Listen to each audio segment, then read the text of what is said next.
Donc s'il te plaît, avant de donner l'argent pour aider quelqu'un à faire les affaires, regarde bien la personne, s'il est le genre de personne qui tient ses engagements. Parce que sinon, et ton argent et la personne vont couler en vain. Il y a des gens dont Dieu détruit tout ce qu'ils font. C'est Dieu, ce n'est pas les malédictions. Alors aujourd'hui, je voulais dire l'autre côté de la pièce. Le travail aussi est un thermomètre qui indique la relation que tu as avec Dieu. Notre travail est un indicateur, un vecteur indicateur de ce qui se passe avec Dieu. Alors, on va lire Ecclésiaste chapitre 5 d'abord, versets 4 et 6. Celui qui a fait des promesses, des vœux à Dieu et à l'homme. Et quand c'est le moment maintenant, les gens dépendent de ce que tu as dit. Et quand il vient maintenant pour recevoir ce que toi-même tu avais promis, tu te mets à dire que tu avais fait une erreur. Et la Bible dit, pourquoi tu vas amener Dieu à écouter ce que tu as dit et il détruit ton œuvre? Les vœux non tenus, les engagements non tenus vont affecter tout ce que tu fais. Les vœux non tenus, les engagements oubliés, les excuses multiples, la facilité de dire « Ah, je n'avais pas bien réfléchi, j'ai oublié, j'avais fait une erreur. » La Bible dit « Fais attention, crains Dieu. » Pourquoi tu vas amener Dieu, comme Semeur dit, à gâter toutes tes entreprises? Donc s'il te plaît, avant de donner l'argent pour aider quelqu'un à faire les affaires, regarde bien la personne, s'il est le genre de personne qui tient ses engagements. Parce que sinon, et ton argent et la personne vont couler en vain.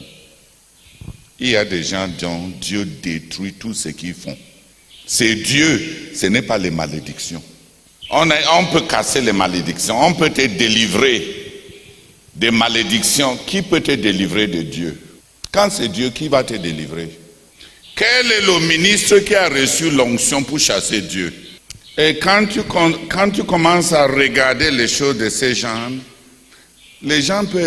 tu peux voir pourquoi la vie de plusieurs personnes sont misérables. Ils ne tiennent jamais parole. Mais ils n'ont pas d'idée. Ils ne connaissent même pas. Ils ne savent même pas que le fait de n'avoir pas tenu parole va jouer sur ce qu'ils font. Ils ne font même pas le rapprochement, ni un lien entre la facilité de se défaire des engagements et la tournure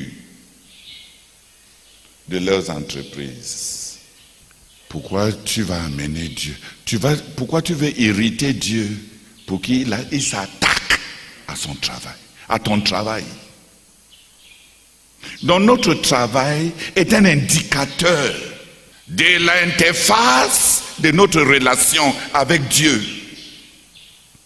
Il y a les gens entre les mains de qui tout département, tout ministère que tu les confies va être gâté. Parce que Dieu gâte tout ce que leurs mains touchent. Il y a les gens entre les mains de qui rien ne va marcher. Ni le commerce de beignets, ni un chant, ni un fardeau de prière pour prier pour le frère Théodore. Dieu gâte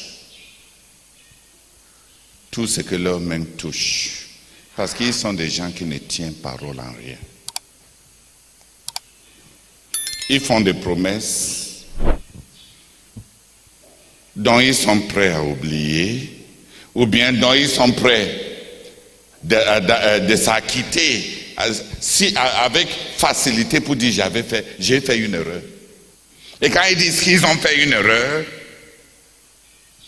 ils pensent s'être acquittés de cela. Mais ça va te suivre par rapport à ton travail. Tu vas mener une vie où rien ne va marcher entre tes mains. Le travail révèle la relation des gens avec Dieu. Quand Adam a péché, la malédiction du péché d'Adam était quoi? Que son travail va être pénible, n'est-ce pas? C'est ce que Dieu a dit. Lis ça, Genèse 3, 17 à 19. Dès qu'Adam a péché, Dieu lui a dit que ton travail, à partir d'aujourd'hui, c'est ton travail qui sera affecté. Le péché d'Ève a affecté ses relations, mais le péché d'Adam a affecté son travail. C'est l'obéissance à Dieu, c'est la relation avec Dieu qui faisait d'Adam quelque chose de plus qu'un animal.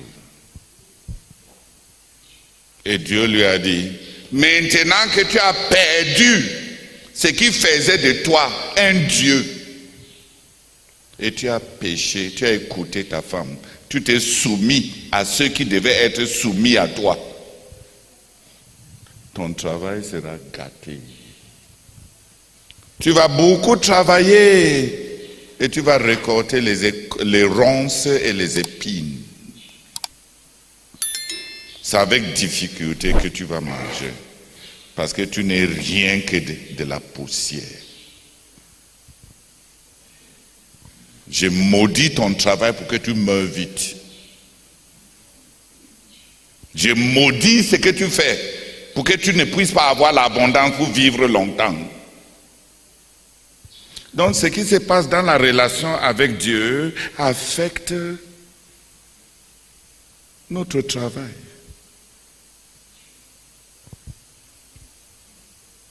Si seulement les croyants peuvent croire ça, quand les choses se gâtent entre tes mains, ce n'est pas contre les autres que tu les as montrés qu'on ne peut pas profiter de toi. Tu les as montrés qu'on ne va pas t'exploiter. Tu les as montrés que tu es un sans-Dieu. Dieu était avec Joseph et tout ce qu'il faisait réussit.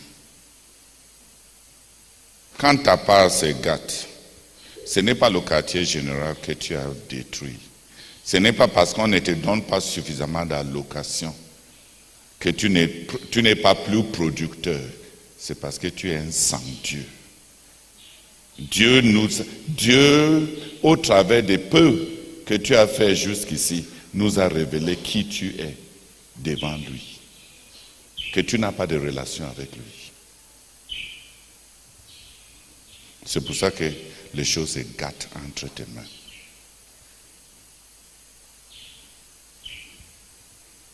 Si on comprenait, on allait tout faire pour que les choses ne se gâtent pas entre nos mains. Parce que c'est un témoignage horrible du fait que Dieu sait que tu as péché et que tu n'as pas de relation avec lui. Le travail est un indicateur de l'état de la relation que chacun a avec Dieu. Comme c'est un cœur à cœur, je vais prendre un dernier verset et je vais laisser.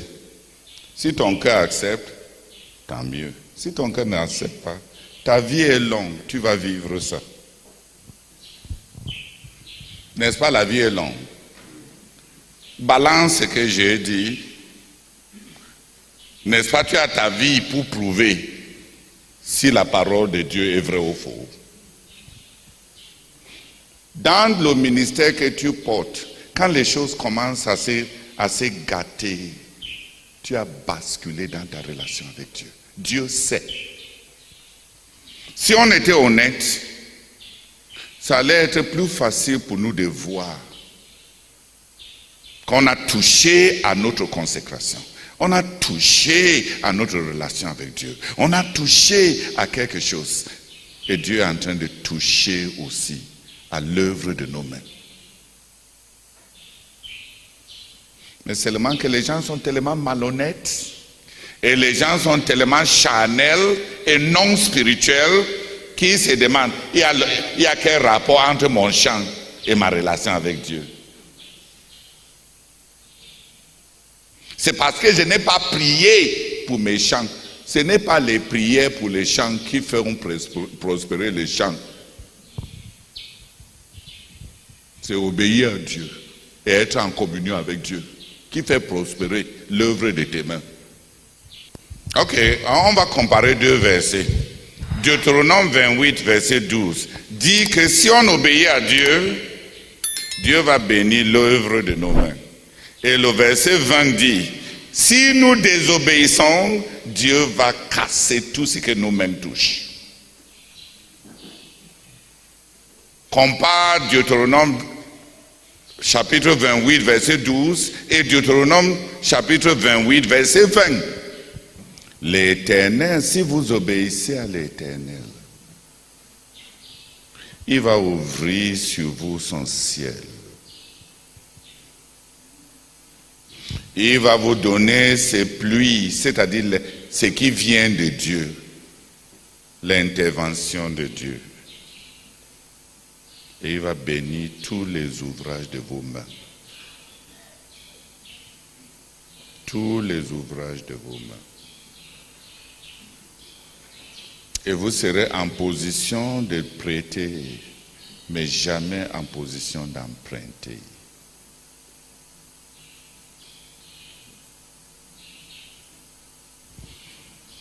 Et tu lis d'abord le verset 15 avant de lire 20. Si la relation avec Dieu, si vous cessez d'obéir à Dieu, si on abandonne Dieu, si on rétrograde, si on devient infidèle envers Dieu, il dit que l'Éternel va te rendre misérable.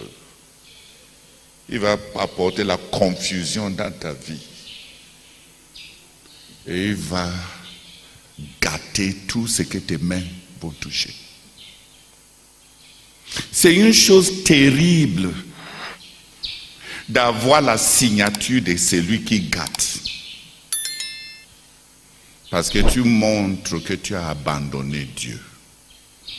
Le travail, ton travail est une lecture. Ton travail est une lecture de ta relation avec Dieu. Essaye de prouver des choses à la CNCI. Essaye de gérer le frère Théodore. Essaye de remplir l'atmosphère avec les difficultés qui sont arrivées dans ta vie. Combien tu as de malheurs que personne ne comprend. Il y a un Dieu au ciel. Si nous connaissions la Bible, on allait avoir peur d'être venu ici au quartier général pour venir montrer à tout le monde qu'on n'a pas Dieu.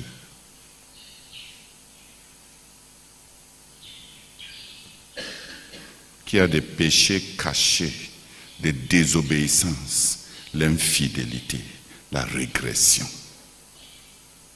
les mensonges. Les promesses et les vœux qu'on a pris, qu'on n'avait pas traités au sérieux. Et ce qu'on touche, se gâte.